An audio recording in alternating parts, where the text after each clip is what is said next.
At this time, I would like to introduce David Piacquad, Senior Vice President of Business Development of Amgen, for his opening remarks. And Dave, thanks again for being instrumental with really establishing LA Best, because again, we can go back to 2018 when we talked about it's not just Amgen and UCLA, let's make it pan, LA.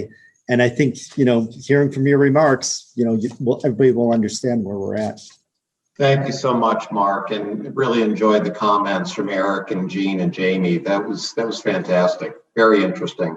So I want to thank everybody for joining us here at the third UCLA Innovation Day.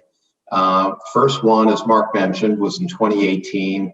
And I remember back to some of those early discussions we had with UCLA and Amgen trying to scope out the meeting. And we really asked ourselves, could this meeting handle, did we have broad enough shoulders to have a pan-LA event? Would there be enough participants? Was there enough biotech critical mass?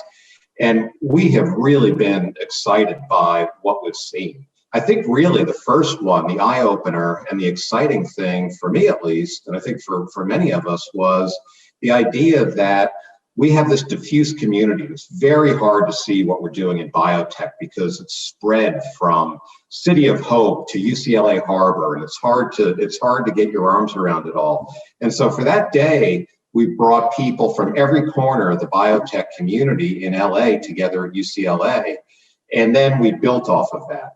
And I think also the community, not just the event, but the community has built.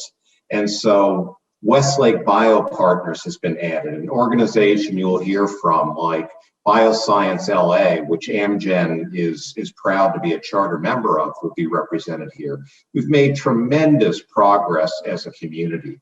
And I wanted to mention here today, though, I think one element that as we talk about all the different components that converge to create an ecosystem, a biotech ecosystem, and talent is huge, and we'll hear that over and over today, but the role of a flagship company. So in the case of LA, Amgen, my company, we didn't invent this though. This in the Bay Area, it was Syntex. If anybody remembers Syntex, a great company, and Genentech who played that role.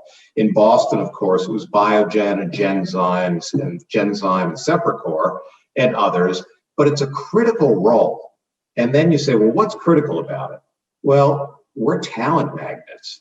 So you will hear from people today like Beth Seidenberg and Sean Harper and Scott Foraker and Sasha Kam and David Chang and Christian Urema and Joe Newell and others. And these are all people who over 40 years Amgen has brought to the LA area from places like Merck and Lilly and Novartis and world-class research institutions. And we brought them into the community. It takes a big company to really do that.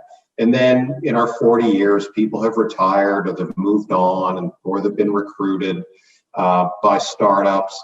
But we have really helped to draw people to this area and to populate the venture community. And so people ask me, in fact, my peers ask me as various Amgen people leave for startups, and they say, well, what's in it for us, Dave? Why is it good? And my feeling is, as we build critical mass, and as we build industry and worldwide recognition for this community, this allows the startups to also be talent magnets, to bring talent into LA, and it will lift all of the boats, including Amgen. It will create a more vital talent pool for us.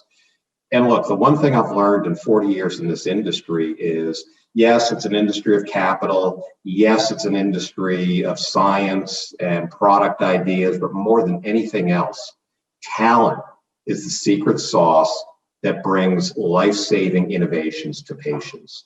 And I think that is part of what we're trying to do here, is to create a magnet for more talent to LA and to retain talent.